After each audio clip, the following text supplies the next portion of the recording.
Assalamualaikum warahmatullahi wabarakatuh.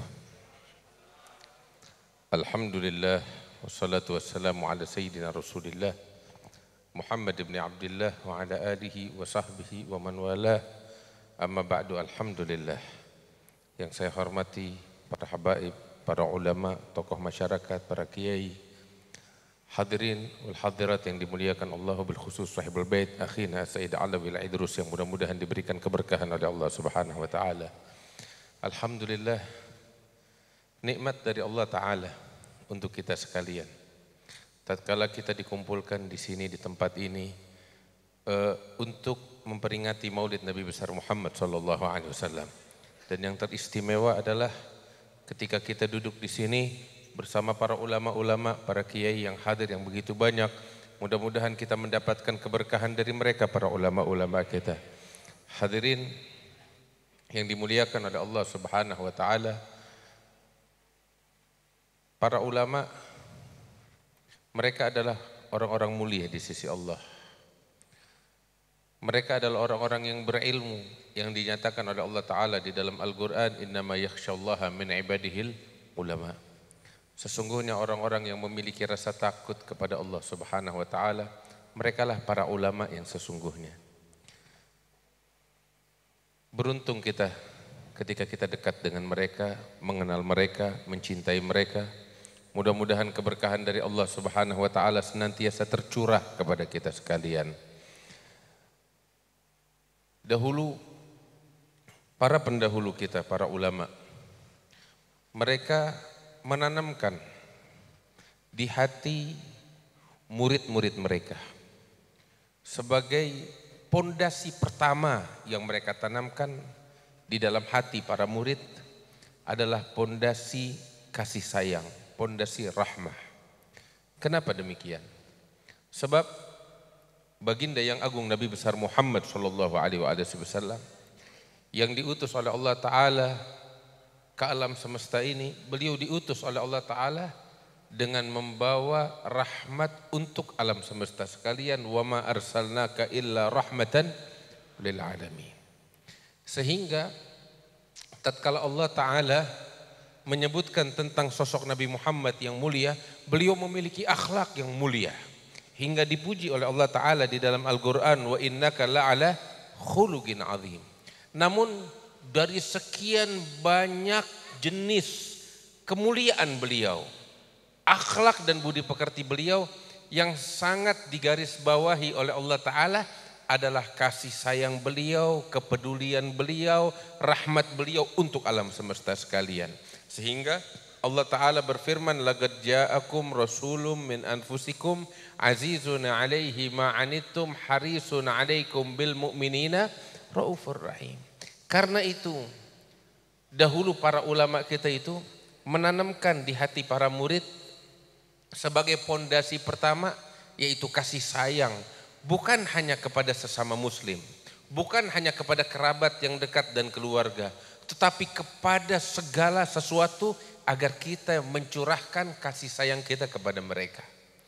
Dan hal ini diperkokoh oleh para ulama kepada murid-murid dengan memperdengarkan kepada mereka suatu hadis yang diriwayatkan dari Nabi besar Muhammad sallallahu alaihi wasallam, yang mana mereka para guru-guru, para ulama mendapatkan ini dari generasi sebelumnya, dari guru-guru yang sebelumnya sebagai pondasi pertama. Dan guru-guru mereka mendapatkan dari generasi sebelumnya sebagai pondasi pertama yang ditanamkan di dalam hati mereka, yaitu pondasi rahmah dan kasih sayang. Sehingga dikenal hadis ini dengan sebutan al-hadithul musalsal bil awwaliyah atau al-hadithul musalsal bil rahmah. Hadis musalsal yang pertama diperdengarkan, dan dia adalah hadis musalsal yang yang menanamkan rahmah dan kasih sayang sebagai pondasi pertama di hati masyarakat dan di hati murid-murid sekalian. Dahulu kakek kami al-allamah al-muhaddits Al-Habib Salim bin Ahmad bin Jindan, ketika beliau seorang ulama besar, seorang ahli hadis. Mungkin orang-orang tua di sini masih banyak yang mengenal beliau. Beliau ketika pergi ke Hadramaut untuk berziarah, yaitu pada tahun 60 Masehi, 1960 Masehi atau 1380 Hijriyah, itu beliau disambut oleh para ulama-ulama yang ada di Hadramaut. Di antaranya beliau masuk ke satu kota namanya kota Khuraibah. Di situ dimakamkan seorang wali besar yang namanya Syekh Ali Baras. Kita kalau baca ratib itu selalu kita baca Fatihah ila ruhil Habib Umar bin Abdurrahman Al-Attas dan Syekh Ali Baras. Syekh Ali Baras dikuburkan di sana di kota Khuraibah. Itu ketika kakek kami datang ke sana disambut oleh para ulama, mereka bersama-sama dengan arak-arakan mereka berziarah ke makamnya Syekh Ali Baras. Di makam Syekh Ali Baras itu kakek kami berdiri di hadapan para ulama, di hadapan halayak ramai, sambil memegang peti yang menutup makam Syekh Ali Baras. Beliau menyampaikan di situ pondasi pertama yang ditanamkan oleh para ulama dan generasi sebelumnya kepada murid-murid, yaitu pondasi kasih sayang sebagaimana yang saya jelaskan tadi. Beliau sampaikan, beliau katakan kepada halayak ramai itu. Beliau bilang, haddatsani Syekhi Umar bin Hamdan bin Umar bin Hamdan Al-Jazairi. Saya telah mendengar dari guru saya, yaitu Al-Imam Umar bin Hamdan Al-Mahrisi Al-Jazairi, sebagai pondasi pertama yang beliau tanamkan di dalam hati saya. Beliau mendengar dari gurunya Syekh Ali bin Zahir Al-Witri Al-Hasani sebagai pondasi pertama yang beliau tanamkan di hati murid-muridnya. Al-Imam Al-Witri beliau mengatakan, saya mendengar dari guru saya Al-Imam Abdul Ghani bin Abi Sa'id Al-Mujaddidi sebagai pondasi pertama yang beliau tanamkan di hati murid-muridnya. Dan beliau mengatakan, saya mendengar dari guru saya Al-Imam Saleh bin Muhammad bin Umar Al-Fulani sebagai pondasi pertama. Beliau mengatakan, saya mendengar dari guru saya Muhammad Abid As-Sindi atau Muhammad Said Safar sebagai pondasi pertama yang beliau tanamkan di hati murid-murid. Beliau katakan, saya mendengar dari guru saya Al-Imam Abu Tahir Al-Qurani sebagai pondasi pertama yang diperdengarkan oleh beliau kepada murid-muridnya. Beliau mengatakan, saya mendengar dari guru saya Al-Imam Al-Burhan Ibrahim bin Hasan Al-Qurani sebagai pondasi pertama yang ditanamkan di hati murid-murid. Beliau katakan, saya mendengar dari guru saya Al-Imam Al-Qushashi. Al-Qushashi mengatakan, saya mendengar dari guru saya Al-Imam Syamsuddin Muhammad Ar-Ramli. Beliau katakan, saya mendengar dari guru saya yaitu Al-Imam Zakaria Al-Ansari Syekhul Islam. Dari gurunya Al-Imam Al-Hafidh Ibn Hajar Al-Asqalani. Dari gurunya Al-Imam Al-Hafidh Zainuddin Al-Iraqi. Dari gurunya Al-Imam Sadruddin Ad-Dailumi. Dari gurunya Al-Imam Abdul Faraj Abdurrahman bin dari gurunya Al-Imam Abdul Latif Al-Harrani. Dari gurunya Al-Imam Abdul Faraj Abdurrahman ibn Al-Jauzi. Dari gurunya Al-Imam Ismail bin Abi Sa'id An-Naisaburi. Dari ayahnya dan gurunya Ahmad bin Abdul Malik An-Naisaburi Al-Muadzin. Dari gurunya Al-Imam Abi Tahir Az-Ziyadi. Dari gurunya Al-Imam Abi Hamid ibn Yahya Al-Bazzaj An-Naisaburi. Dari gurunya Al-Imam Abdurrahman bin Bishr ibn Al-Hakam An-Naisaburi. Dari gurunya Al-Imam Sufyan bin Uyainah Imam Masjidil Haram Al-Makki. Sebagai pondasi pertama, setiap guru itu ketika menyampaikan kepada muridnya disampaikan sebagai pondasi pertama yang ditanamkan di hati murid-murid, yaitu kasih sayang. Sufyan bin Uyainah mengatakan, saya mendengar dari guru saya yaitu Al-Imam Al-Imam Amr bin Dinar. Dari gurunya Abi Gabus Maula Abdullah bin Amr ibn Al-As. Dari gurunya yaitu seorang sahabat Abdullah bin Amr ibn Al-As daripada Nabi besar Muhammad sallallahu alaihi wasallam. Nabi Muhammad mengatakan di dalam hadisnya, Ar-Rahimuna yarhamuhumur Rahman tabaraka wa ta'ala irhamu man fil ardi yarhamkum man fis sama.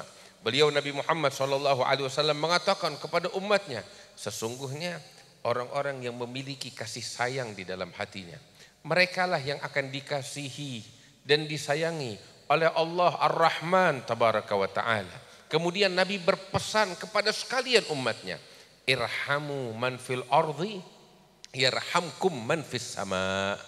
Kasihilah, sayangilah kata beliau segala makhluk Allah yang ada di muka bumi, maka niscaya Allah yang kerajaannya di langit akan menyayangi dan mengasihi kalian, kata Nabi Muhammad sallallahu alaihi wasallam. Hadirin yang dimuliakan Allah, ini pesan baginda Nabi besar Muhammad sallallahu alaihi wasallam. Saya dahulu mendengar dari guru saya yaitu Al-Habib Umar bin Hamid bin Abdul Hadi Al-Jailani. Beliau mendengar ini, menyampaikan ini sebagai pondasi pertama yang beliau tanamkan kepada saya. Sebagaimana beliau mendengar dari kakek kami Al-Habib Salim bin Ahmad bin Jindan saat di kota Khuraibah itu di makamnya Syekh Ali Baras, hadis tersebut sebagai pondasi pertama. Saya juga mendengar dari guru saya yaitu Al-Sayyid Muhammad bin Abduh bin Sulaiman Al-Ahdal Al-Muhaddits. Beliau memperdengarkan kepada saya hadis ini sebagai hadis pertama yang beliau dengar dari gurunya Alwi Al-Maliki, Hasan Masyad, yang mana mereka mendengar dari Omar Hamdan dengan sanad yang barusan saya sampaikan.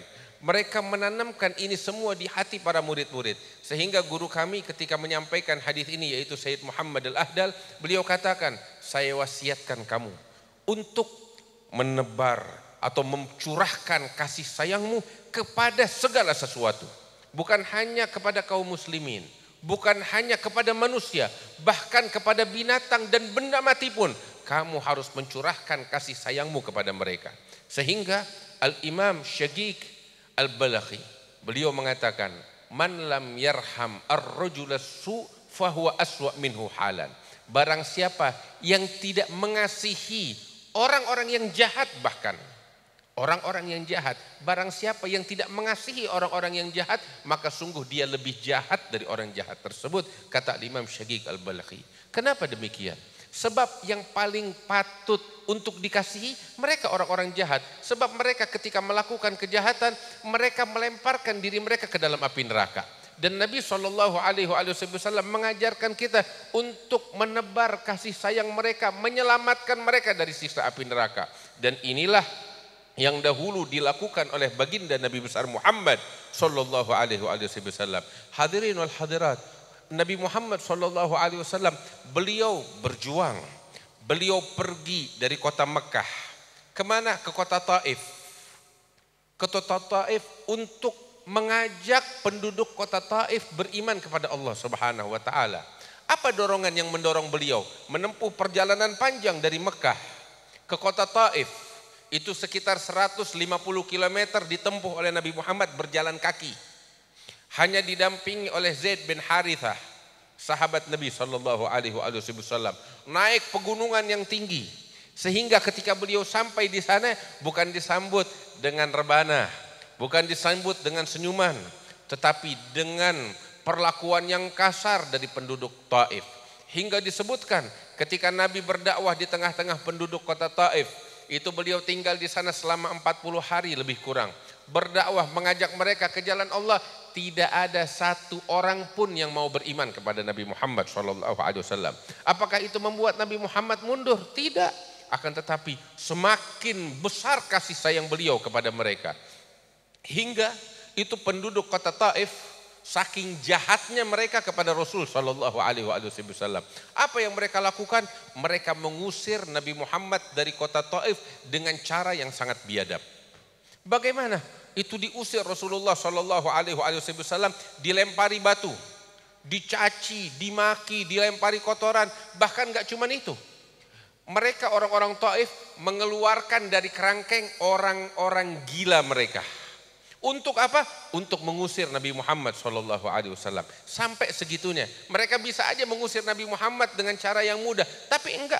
Mereka ingin menghinakan Nabi Muhammad hingga mereka keluarkan orang-orang gila untuk mengusir Nabi Muhammad SAW. Bapak-bapak, ibu-ibu, kita cuma dengar cerita begini sekarang.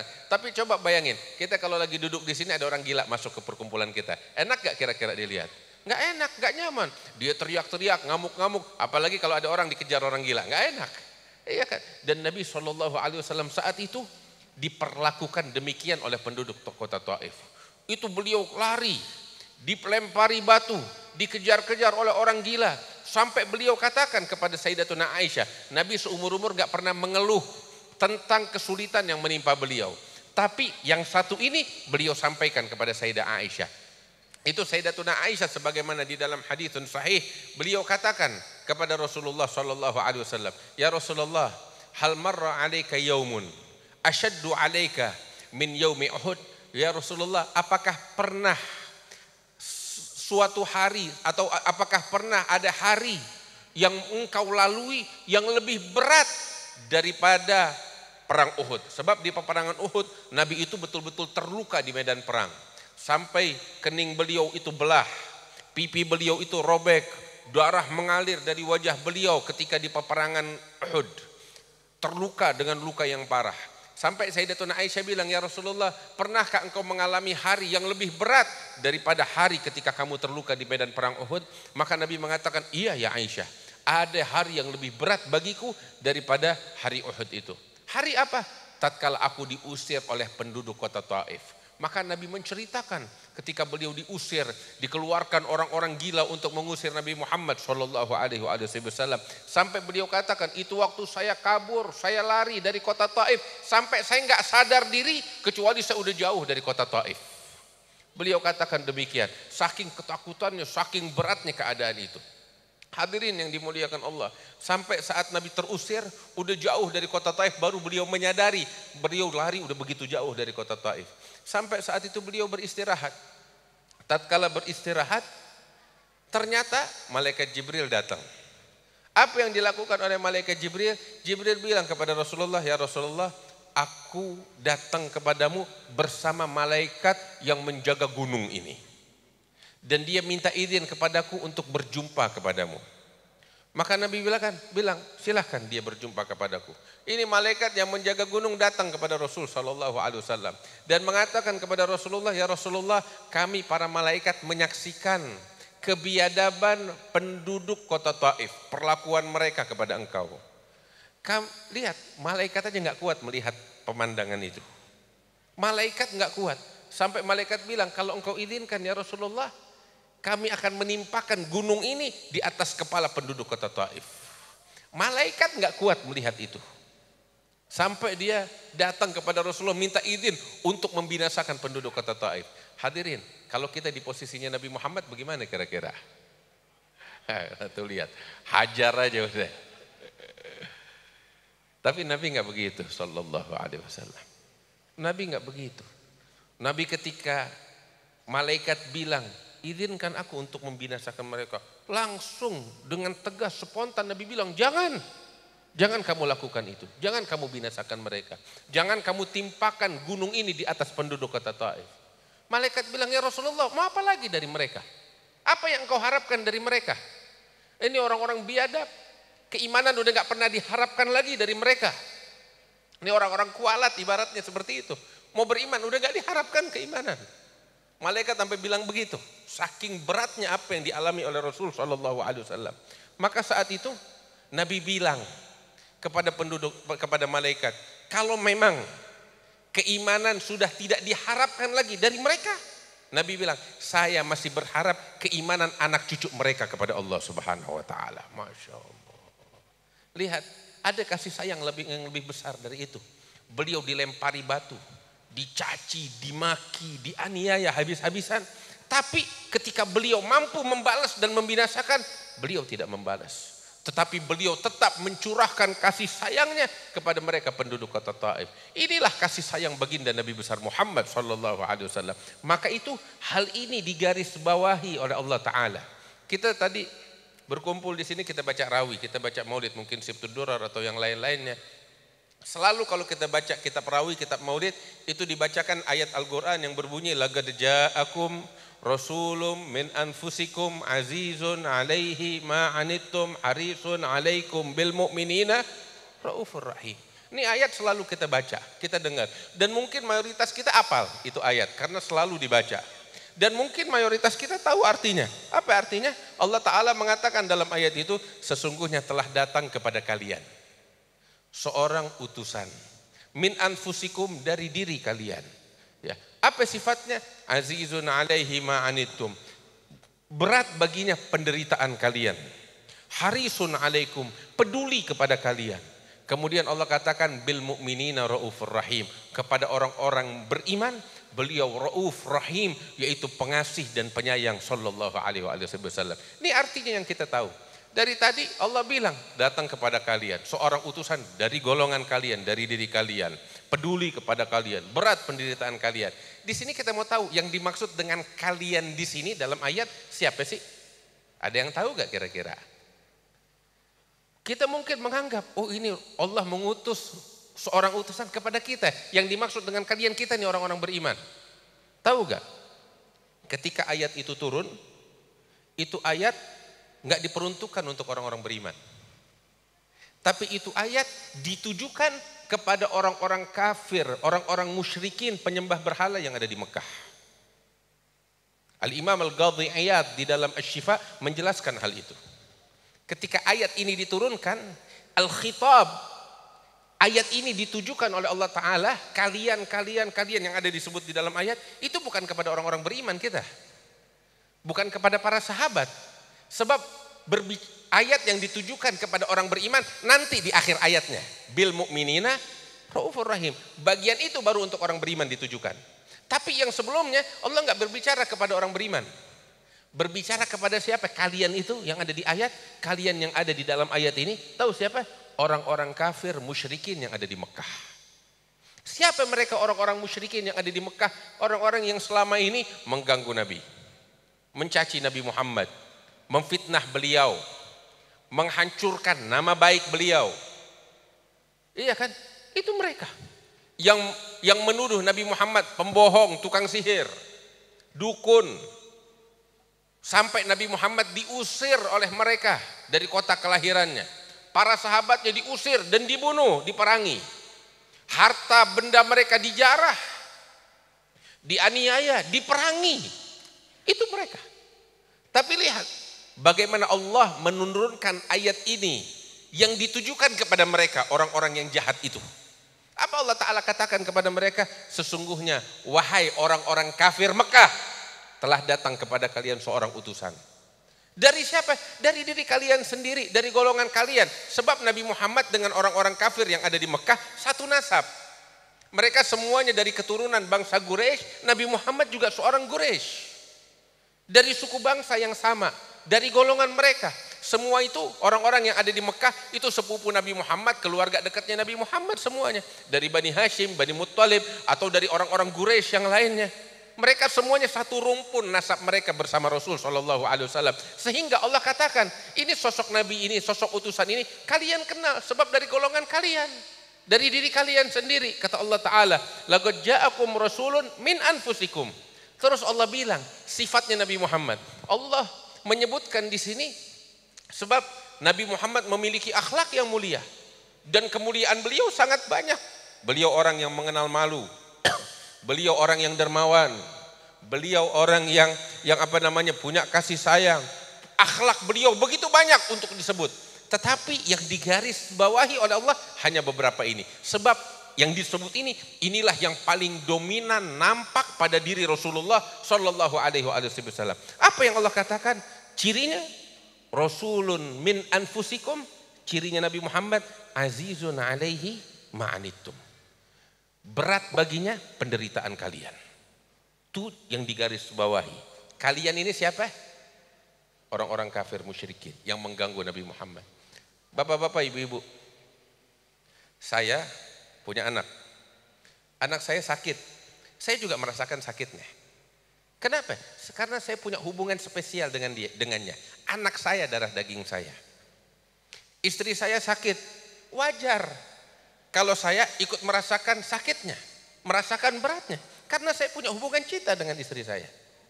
Ibu saya, ayah saya sakit atau tertimpa sesuatu yang berat, saya juga merasakan kepedihannya. Wajar karena memang saya punya hubungan itu. Tapi kebetulan saya punya tetangga. Ini tetangga jahat banget sama saya. Tiap hari ngulek saya. Sekali ketimpa musibah, kira-kira saya bakal merasakan pedihnya atau bakal senang? Ya kita ngomong manusia biasa. Bapak-bapak kalau ada orang jahat sama bapak-bapak, toto dia ketiban musibah, senang? Apa merasakan sakit? Enggak ada orang merasakan sakit atas musibah yang menimpa musuhnya, enggak ada. Minimal dalam hatinya, lo baru tahu. Sekalipun mulutnya nggak ngomong, lo ngerasa sekarang ketiban batunya. Itu minimal kita. Tapi Nabi Muhammad nggak begitu. Musuhnya tertimpa musibah, Nabi nggak mensyukuri. Kalau kita kan bilang mampus loh. Kalau kita begitu, Nabi nggak begitu. Ketika musuhnya tertimpa musibah, beliau peduli kepadanya. Berat penderitaan Rasulullah ketika mendapati dari mereka tertiban musibah. Tuh lihat. Maka itu Nabi menengok orang sakit dari mereka. Coba kita, kalau ada musuh kita sakit, boro-boro ditengok, adanya disyukurin, lo mampus biar cepat mati. Iya kan? Tapi enggak, Nabi Muhammad enggak begitu. Tatkala paceklik menimpa orang-orang kafir Quraisy, saat itu Nabi Muhammad di Madinah. Paceklik menimpa mereka. Kesulitan menimpa mereka. Tuh orang-orang kafir tahu Nabi Muhammad ini seorang nabi, doanya mustajab. Mereka udah kepepet, udah mentok, kirim utusan kepada Nabi Muhammad, ya Muhammad, doakan kita biar Allah turunkan hujan. Nabi enggak mau doain, enggak. Nabi doain mereka, diturunkan hujan oleh Allah untuk mereka. Itu ketika terjadi paceklik lagi di kesempatan yang lain. Menimpa mayoritas bangsa Arab. Paceklik menimpa. Terus ada lagi satu hal yang penting, tahu apa? Kebetulan kota Mekah, kalau udah orang yang udah pada pergi haji, pergi umroh, lihat kota Mekah negeri kering kerontang. Nggak ada hasil buminya, berupa buah-buahan, pertanian nggak ada. Mereka bertumpu dengan impor yang datang dari luar. Hidup mereka dari air aja susah. Iya kan? Itu orang-orang yang ada di Mekah. Saat itu, di masanya Nabi Muhammad, tumpuannya orang-orang yang ada di Mekah itu adalah impor bahan baku makanan dari Yamamah. Dari suku bangsa Bani Hanifah. Saat itu pemimpin kepala suku Bani Hanifah itu namanya Thumamah bin Uthal. Nah ini Thumamah bin Uthal kebetulan masuk Islam.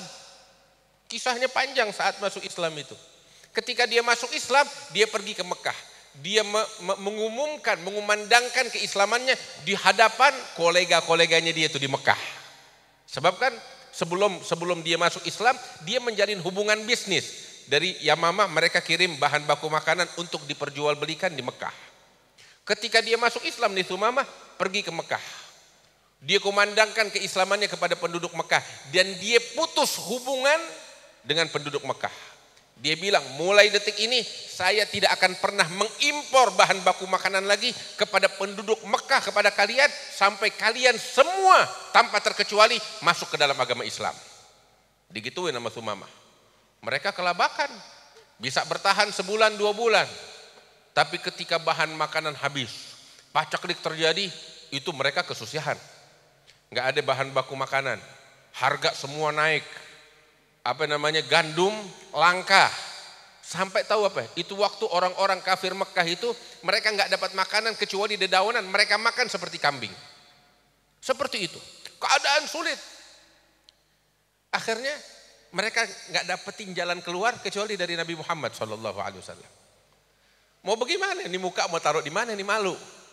Akhirnya mereka kirim Abu Sufyan menghadap kepada Rasul SAW. Dia datang ke masjid. Nabi saat itu ada. Abu Sufyan bilang, ya Muhammad, bukankah engkau ini mengajak untuk menyambung tali silaturahmi? Mengajak untuk peduli kepada sesama? Bukankah engkau diutus untuk menebar kasih sayang? Nabi Muhammad bilang, iya. Nah kami saudara-saudaramu di Mekah. Saat ini paceklik menimpa kami dan bahan baku nggak dikirim oleh Thumamah dari Yamamah. Dan Thumamah nggak ngirim karena dia udah masuk Islam. Mohonlah, berbaik hatilah kepada kami agar kamu kirim surat kepada Thumamah agar dia tidak putuskan itu. Coba kalau kita di posisi Nabi Muhammad bagaimana itu? Kita yang baik di antara kita bakal bilang, boleh saya tulis, cuman masuk Islam dulu. Kalau kita begitu kan? Kita bakal tekan orang untuk masuk Islam. Tapi Nabi nggak bikin begitu. Kasih sayangnya terlalu besar. Begitu besar kasih sayang Rasulullah. Beliau bisa aja tekan mereka. Boleh saya tulis surat, yang penting kalian masuk Islam, saya kirim. Saya suruh Thumamah kirim bahan baku makanan. Tapi Nabi nggak bikin gitu. Apa yang beliau lakukan? Saat itu juga, Abu Sufyan suruh pulang, Nabi kirim surat kepada Thumamah agar tidak memutuskan bahan baku makanan kepada penduduk Mekah. Enggak meminta keislaman mereka sama sekali. Sebab memang Islam enggak pakai tekanan. Orang mau menganut agama Islam, la ikraha fiddin, enggak ada paksaan. Maka saat itu ketika datang perintah dari Rasulullah, itu Thumamah menjunjung tinggi suratnya Rasulullah. Sejak saat itu dikirim lagi tuh, diimpor lagi bahan makanan lebih banyak atas perintah dari Nabi besar Muhammad SAW. Ini kasih sayangnya Nabi besar Muhammad SAW. Enggak pandang bulu, enggak mengenal dendam Rasulullah SAW. Hatinya bersih. Makanya Allah bilang tuh di garis bawahi, harisun alaikum, peduli kepada kalian. Berat baginya penderitaan kalian. Makanya lihat, beliau korbankan segalanya demi kasih sayang kepada mereka. Enggak mau mereka menderita, padahal itu orang-orang kafir yang dulu menyiksa beliau. Kepeduliannya besar. Kalau bukan karena dorongan kepedulian yang besar, enggak ada Nabi pergi ke Taif jalan kaki 150 kilo. Enggak ada beliau pergi ke sini ke situ berdakwah tanpa dibayar. Tapi karena peduli sayang kepada mereka, enggak mau mereka masuk neraka, ini yang beliau lakukan.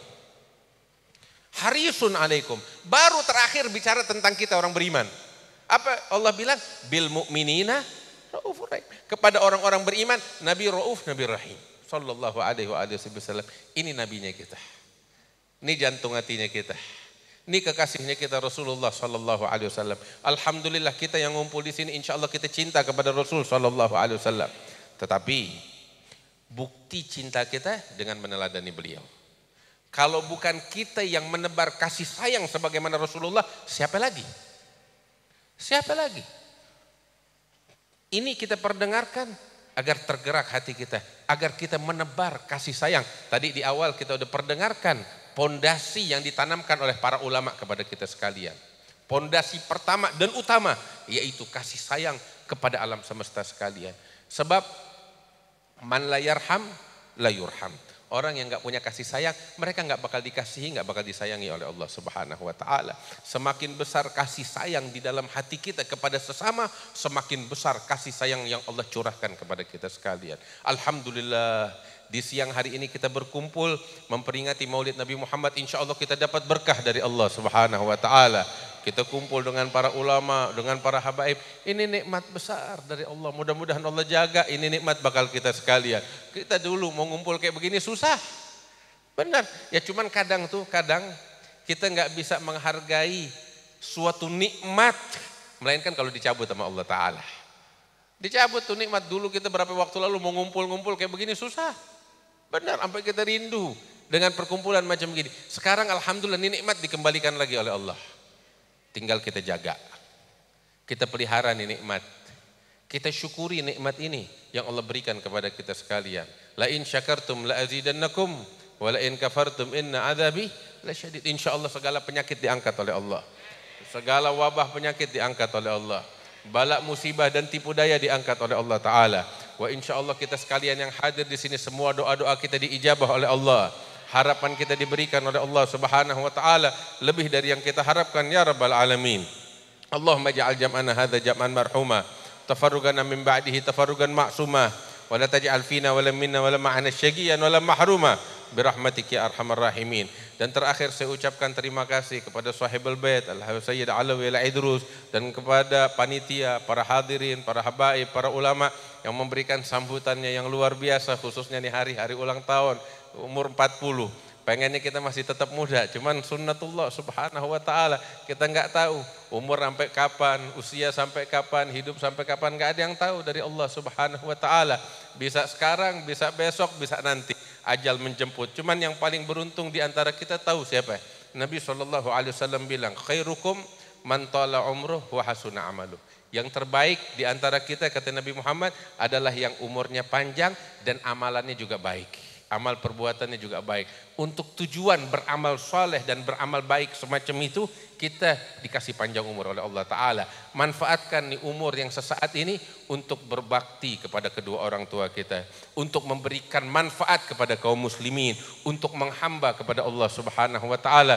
Mudah-mudahan Allah berikan kesehatan kepada kita. Panjang umur di dalam ketaatan kepada Allah Subhanahu wa Ta'ala. Allahumma ja'al jam'ana hadza jam'an marhuma. Wa tafarrugana min ba'dihi tafarrugan ma'suma wa la taj'al fina wa la minna wa la ma'ana syaqiyan wa la mahruma برحمتك يا أرحم الراحمين وجودك يا أجود الأجودين يا راحم المساكين ويا ذا القوة المتين. وصلى الله على سيدنا محمد النبي الأمي وعلى آله وصحبه وسلم والحمد لله رب العالمين. Lebih kurangnya mohon maaf. Assalamualaikum warahmatullahi wabarakatuh. مبروك ألف مبروك عليك مبروك مبروك ألف مبروك يوم ميلادك مبروك مبروك ألف مبروك عليك مبروك مبروك ألف مبروك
Biarin